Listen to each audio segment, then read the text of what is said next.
Good evening, everybody, and welcome to the first episode of Real Talk, a movie about films and their existential meanings, as well as some of the background surrounding them. And tonight, the first movie that I am going to talk about was announced as Citizen Kane, which was made in 1941 in black and white with director Orson Welles, who also played a part in the movie as Charles Foster Kane. So, um, gosh, there's a lot to say about this. This film may not seem to be as decidedly exciting as anything that we may watch today, but in its time, this film was astoundingly wonderful for everybody that was dealing with it at the time. In taking a class on Orson Welles, I learned an awful lot about him and how he did his films. He was the one that did the War of the Worlds, where he scared everybody by reading it as a voiceover actor. And so he ended up taking this one in and working with it. And there's still some discussion about who wrote the screenplay. Was it him? Was it this other man, Mankiewicz? Um, but this was a loosely based um, black and white film about one of the richest men in the world, but also cushioned in the idea that, you know, it was fiction. So Charles Foster Kane represented, at the time, William Randolph Hearst, who owned all of Hearst's newspapers throughout the country and had a beautiful home that was up on the top of a hill in California, overlooking the ocean. Hearst San Simeon was the name of it. In the movie, it's called Xanadu. Hearst San Simeon was a place that I visited when I was a young girl in 1966 with my parents. And you had to take a bus to get to the top of the hill. And I remember standing there, and everywhere you looked, from all four angles, 5 angles, 10 angles, was land and property that was owned by William Randolph Hearst. And William Randolph Hearst probably was the grandfather, I believe, of Patty Hearst. Anyway, I just wanted to get a little bit of a background into this so that you understand some of that, and how that made this movie what it was. At the time, some of the cinematography and the use of the mise scene was very, very different than what it becomes later on as we watch nowadays. The mise scene is the way that it's mise and then en and then scene, scene. It is the stage design, it's the arrangement of everything that's on the stage, and it's also the arrangement of how the actors work together in the scene.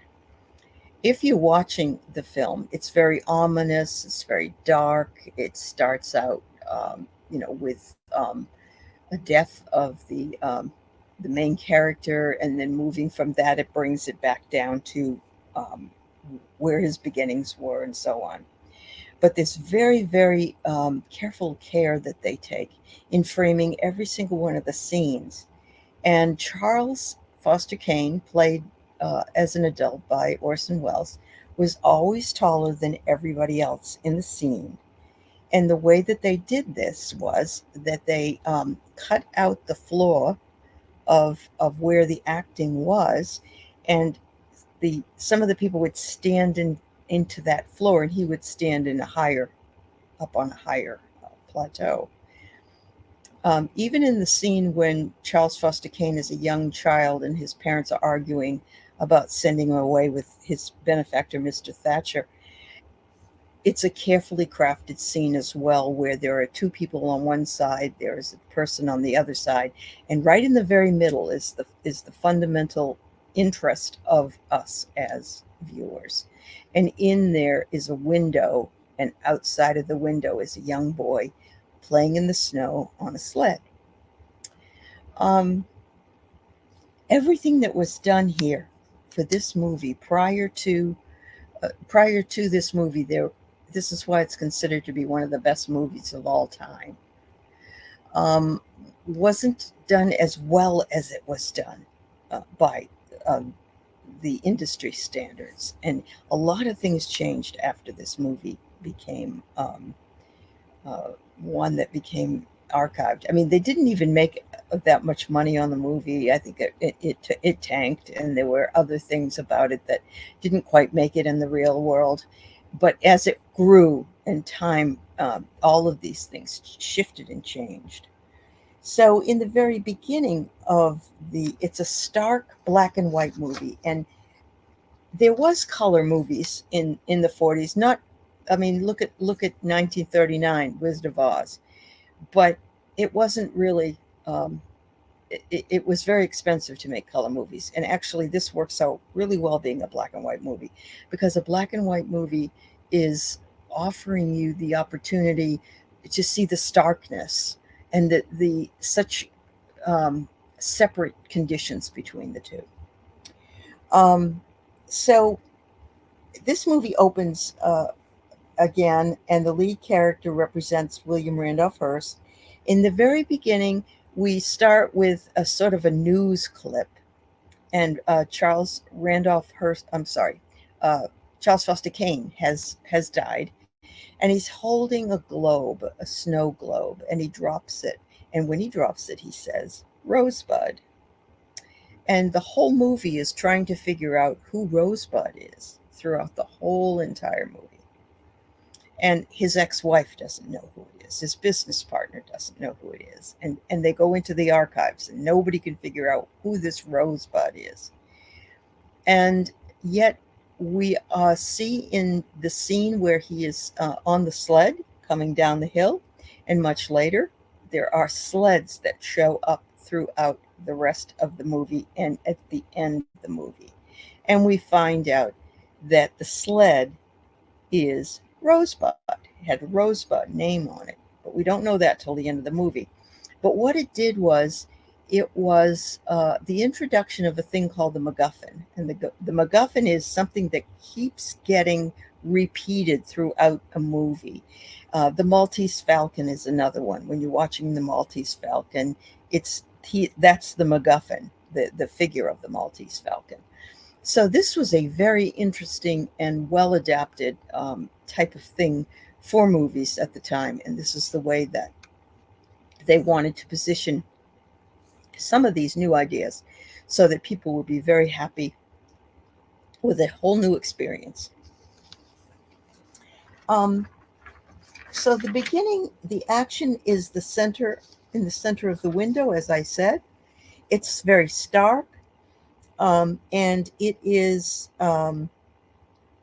his mother. His mother in the movie is a very nasty woman. She only cares about money, and the father is arguing with her until he realizes that money is involved, and then he backs way off. She says she was selling him or giving him to a benefactor to save him, um, because the father was quite nasty. But the mother is played by Agnes Moorehead, otherwise known as Endora from Bewitched. So if you remember that movie, I mean that TV show, this is when she was much, much younger. So um, there's lots of shadows, there's lots of lighting, and this news clip that was done told everybody the story of Charles Foster Kane, and who he married, and who he what business he was in, and when he ran for governor, and so on and so forth. You won't be surprised to know that this is Donald Trump's very favorite movie, and he identifies with Charles Foster Kane very much. It also has been said that the character is reminiscent of our current day Rupert Murdoch, because they own this big uh, communications business, and money, money, money is being channeled through it. You'll find that many of the parts of the movie are, as I told you, Charles Foster Kane is always taller in the movie than the rest. The rest of the people is, it represents the idea that he's in charge, he's the big cheese, he's the one. But between that and the lower platform that was built so that the camera could come up with a lens, an angle, looking up at a character, you also saw that in the governor's race scene when he's standing behind this pulpit and talking to the group of people in the theater. And you'll see it from a camera angle where it's pointing up, and he is bigger than life. And this is the way they make him without saying the words, sort of this person that's just above all others. He does end up having a scandal, as most of these rich men have. He starts being with a dancer, and it ruins his career as in politics. But there are political hopes, so politics is very big in here. Um, William Randolph Hearst, when he found out about this movie, he prohibited anything to be put in his newspapers about it. He just absolutely didn't want to know anything about it. He also had a lover that Marion Davies, who they said that it was well known that he called her womanly private parts Rosebud. So it was an attempt to dig into all of these different angles, and you know, cushioned in this movie that not everybody knew the facts about, not as much as today anyway. So there's very austere surroundings. There's very ominous tones. The lighting is done in a very specific way so that it can make it look that way. Remember Siskel and Ebert? Well, Ebert said that he's seen the movie at least 30 times, and each time he is stirred by the mystery that shows up in it, the little innuendos, the way that the characters interact with each other, the things that show up, how they're positioned, and so forth and so on. So, what I love about that is I've read many times that a book that you read is a gift to yourself, and it's always different because you're different every time you read it. The first time you read it, you're younger or whatever, and you get this out of it. The second time, you get this out of it. The third time.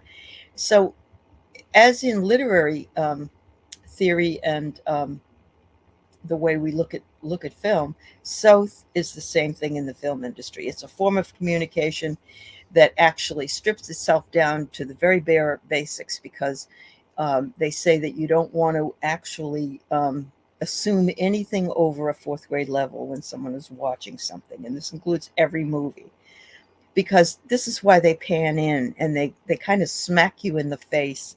And that's why the sled keeps showing up.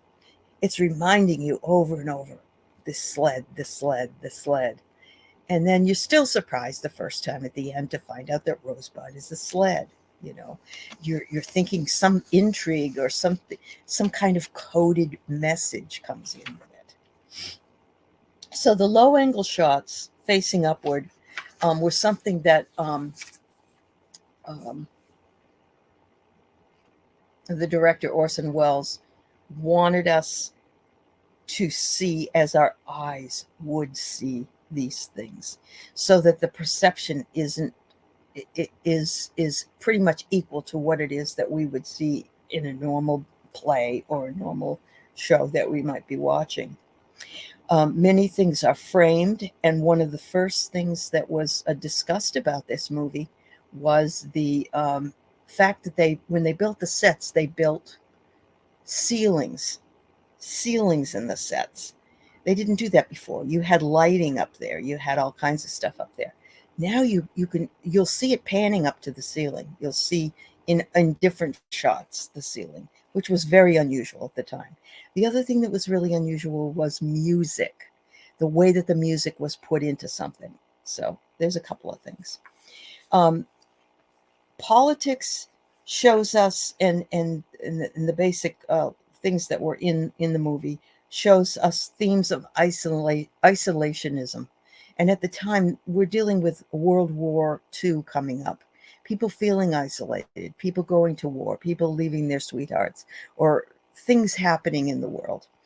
So Kane's fate, dying wealthy and lonely, the way that others are left behind, trying to fend for oneself, trying to find one's identity, especially when given up as a young boy, um, are all themes in here that are existential, and they ask us to look at the metaphysical impact of the characterizations within them. In this movie, humankind's place in the universe is depicted, and some of that place is poverty level, and some of it is overly dramatized and beautified by the luxurious things that come around and that are surrounding them. So it is a search for meaning. The world at the time in the movie is full of contradictions and ambiguity. And when something is ambiguous, it means there's no meaning. There's no set pat meaning to it. We're more just thrown into, is this fate, or is free will even available to us? So it's something we've talked about before on different shows, and it's just a fascinating way of looking at it. If you can go and watch the movie and know these things, sometimes looking at and what you can find makes it much more interesting, and not so much, oh, it's an old movie and it's not that great. It's not. So Kane is always going to be this taller than, this bigger than figure. And I think that, between the idea that himself, the former president, looks up to this movie as a hope, something he wants to aspire to. We can see that the machinations that happen throughout the movie, they forecast a lot of machinations that happen with a lot of people who have a lot of money, who don't really care about anybody that's younger, smaller, less powerful. In fact, let's just make fun of people. Let's make fun of people and let's put them down as much as we can. And that's why the taller image comes through. Anytime you're watching a movie, the words make a lot of sense, the music makes a lot of sense, the lighting and the tone of the movie. And so does the placement of the group of people. There's usually triads. There's usually people in threes. There's usually framing that's done, as in the part where Charles is on the sled in the snow. It's quite a fascinating a look at. I won't even contemporary. I would say you could find a lot of contemporary things in this, even though this is very old, and a lot of time has gone by. What I remember the most was there's a scene where the board of directors, so to speak, are sitting around a big table in the very beginning, and they're finding out that Charles Foster Kane is dead. And of course, they're not going to say anything bad about him when he's alive. But now that he's dead, oh yeah, well, he was a communist, and just a lot of different things said about somebody after their demise, which would have been only fear. In other words, fearful to say. And we know this. We know this now. So, maybe you don't want to watch it for that reason. Maybe you say to yourself, oh, I don't know how I feel about this. But I can tell you that it does show us the chronicle of time, how time repeats itself, how history repeats itself. And in this case, it's with the rich man and the poor man, and the mogul, and all men who end up dying are all buried in the same place. There is no different place for anybody. We all end up in the same place at the end.